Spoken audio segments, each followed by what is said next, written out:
Well, ladies and gentlemen, I'm back, and back right away. And now I'm finally going to review Napoleon movie for you, because Napoleon has actually been my most anticipated movie of the year, because I really love Ridley Scott, even though he hasn't done a great movie in the last 10 years. I mean, I did kind of like The Last Duel, but it's still very much inferior to his previous historical epics like Gladiator, Kingdom of Heaven, or even 2010 Robin Hood.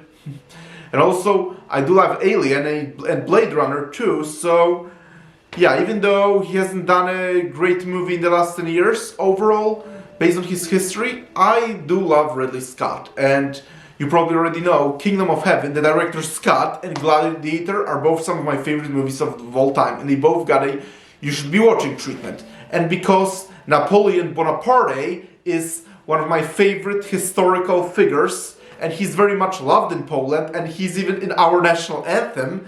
Yeah, I love Napoleon Bonaparte. So, of course, I was very, very looking forward to this movie, and especially that it was going to be a biography through his rise to power and fall. That made me even more looking forward to it. Plus, I also love Joaquin Phoenix. So, yeah, I was very much looking forward to Napoleon, and this was my most anticipated movie of the year, and the trailers even looked epic. And as I've been saying a few times, and in my short video, I went to Paris to visit my sister, niece and nephew. And that's where I also went and saw Napoleon. Yeah, perfect place to see Napoleon, actually. And also, before we get to the review, I have actually been to the Invalides, the place where Napoleon is buried. Take a look at this. This is Invalides, the place Napoleon Bonaparte is buried, and there is also Museum of Napoleon history there too. I've been inside many times. The place is under renovation now, as you can see, and I cannot sadly film the inside for you due to legal reasons, but here you have the outside, and I'm about to go inside. I love that place. And this is the front of the Invalides and the very cathedral where Napoleon is buried. Yep, I've been there a couple of times, and it's actually one of my favorite historical sites. But when it comes to historical accuracy, this movie is kind of a mixed bag, but we'll get to that later. Overall, I kind of don't really agree with all the negativity that I see surrounding this movie, but I'm not going to pretend there weren't problems with this movie, because there certainly were, even though overall I have to say I had a pretty good time, unlike most people it seems. But again, I'm not going to pretend there weren't problems, because there certainly were plenty. First, the biggest problem of the movie is actually the pacing. As some people have been saying, it doesn't really feel like the story progresses and unfolds naturally. It feels very much like just cliff notes. It feels like a summary of important events in Napoleon's life, rather than a story flowing and progressing naturally. The pacing is so choppy and so off, it is really distracting. That said, I know that a 4-hour director's cut is coming on Apple TV, so I'm really hoping this will be better, because just look at Kingdom of Heaven. The theatrical version isn't so good, even though I was one of those people that kind of actually enjoyed it. But overall, objectively, the theatrical version of Kingdom of Heaven isn't good, but then the director's cut is a masterpiece, and it's in my top 3 favorite movies of all time. So, I'm hoping maybe same thing will happen with Napoleon, because as of now, the way the story is told and unfolds feels more like a collection of important events in Napoleon's life, as opposed to a true biography flowing naturally. When the movie ended, it didn't feel complete one bit, quite the opposite. The ending felt so abrupt and sudden, and it feels like something was missing, because many people I see online saying the movie was boring and too long, but that's what I strongly disagree. Even though it's a 2.5-hour movie, for me it actually felt too short. And as I said, despite the fact that the ending took place the last days of Napoleon's life, it just felt so abrupt, and it literally feels like a lot was missing from the movie. Now let's move on to things that I on the other hand found to be a mixed bag.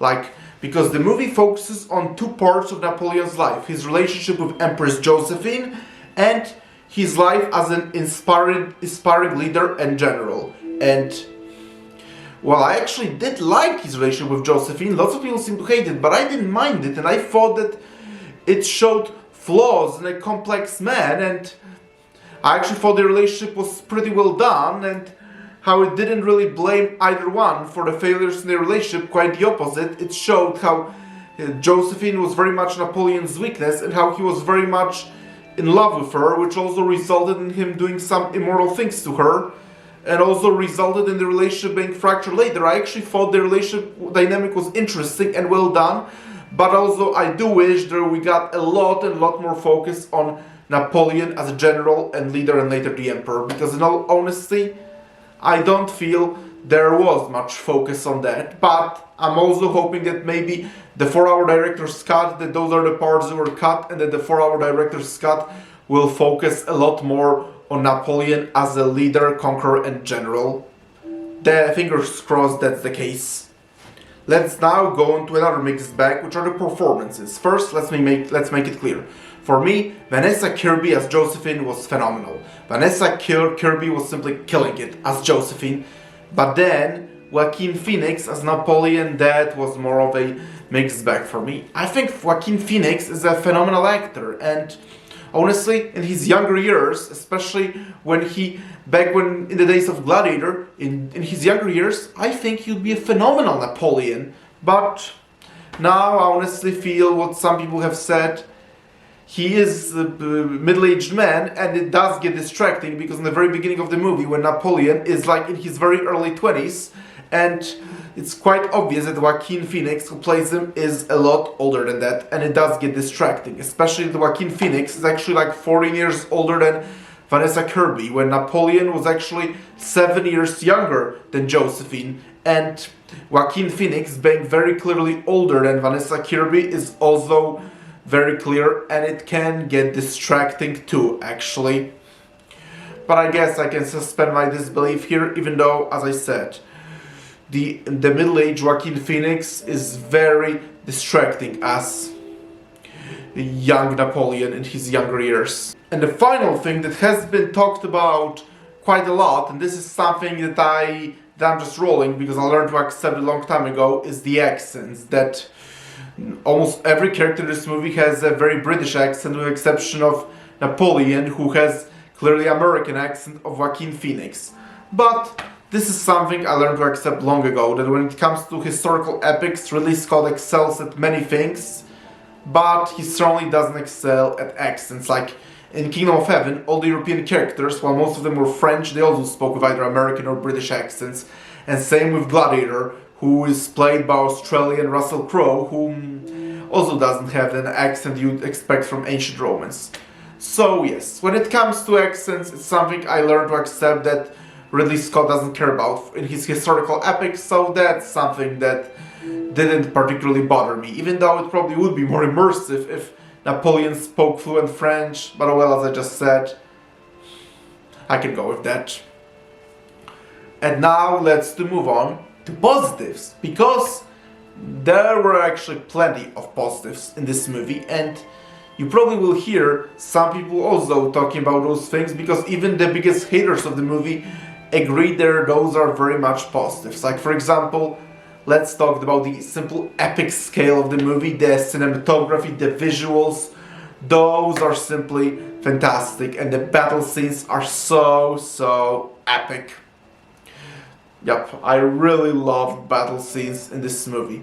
They are possibly the best battles Ridley Scott has ever done, which says a lot. That's the guy that done epic battles in Kingdom of Heaven, Gladiator, Robin Hood, but when it comes to at least battle scenes, I think Napoleon probably has the best battle scenes in the history of Ridley Scott movies. And another thing I really loved about the movie is the opening. The movie actually opens with French Revolution and the execution of Marie Antoinette, the wife of King Louis XVI, and I think this is by far one of the best openings to any historical epic. It immediately got me hooked into the movie, and I think it was simply a phenomenal introduction. Although Napoleon was present at the execution of Marie Antoinette, something that he was not present in real life, but oh well, this is one of those things I can call historically inaccurate, but historically authentic, especially that he did actually see her imprisoned, and he was a French revolutionary soldier, so yeah, it's not a big historical difference to me, really. There were actually plenty of historical inaccuracies in a movie, but again, like Braveheart is likely one of the most historically inaccurate movies ever, and it's still a wonderful movie. So I can somewhat go with historical inaccuracies. I mean, there were some historical inaccuracies that I really didn't like because in Gladiator or Kingdom of Heaven there are also some historical inaccuracies, but I actually think that historical inaccuracies in Kingdom of Heaven or Gladiator very much enhanced the movie and made for a more interesting story. Well, I can't quite say the same thing about some historical inaccuracies in Napoleon, but oh well, we'll see what the 4-hour director's cut will do, especially that I see plenty of people actually on different sides of political spectrum bashing how Napoleon is portrayed. Some say that he's not portrayed as a evil man that he theoretically was in real life, while others say that he's not portrayed as the wonderful national hero that he reportedly was, which I find pretty stupid. Napoleon is like one of the most complex and really interesting figures in the history. Like, he was a great leader in general, but he certainly wasn't perfect, and he had plenty of flaws, and I really love how the movie basically did not go over a black and white perspective, but showed him from both positive and negative angle as a flawed human being that he was. And I'm really happy for that, even though there are certainly plenty of people that will either say he was evil or he was great. But most people who love history understand that history isn't black and white. Overall, I have to say, I really enjoyed Napoleon, despite the plenty of negativity that is going on online around this movie. But I personally had a pretty good time, even though objectively the movie is by no means perfect, and there are plenty of problems with this movie, like the pacing is too fast and the movie jumps too quickly from one event to the other. But overall, performances are good, the scale is epic, the battle scenes are excellent, and overall, those events in Napoleon's life are actually pretty interesting, even if natural progression isn't done well. And even then, plus there are some historical inaccuracies, but oh well, overall, I had a pretty good time with the movie, and I'm really positive director's cut will very much fix the many problems the movies have. Director's cut elevated Kingdom of Heaven from mediocre movie to a cinematic masterpiece. So who knows, maybe same thing will be with Napoleon, who knows. Still, if you want a perfect Napoleon movie though, and this isn't it, I suggest Waterloo. It only focuses on the one event in Napoleon's life, but again, considering how many things happen in Napoleon's life, I say maybe it's even better to focus on one event. So yeah, if you want a perfect Napoleon movie, I suggest Waterloo, although we'll still see what the director's cut of this movie will bring us. And thank you for checking out this video, press the like button, please subscribe to this channel, and I'll talk to you soon in another video, and I have plenty of things planned for you. Talk to you then, bye!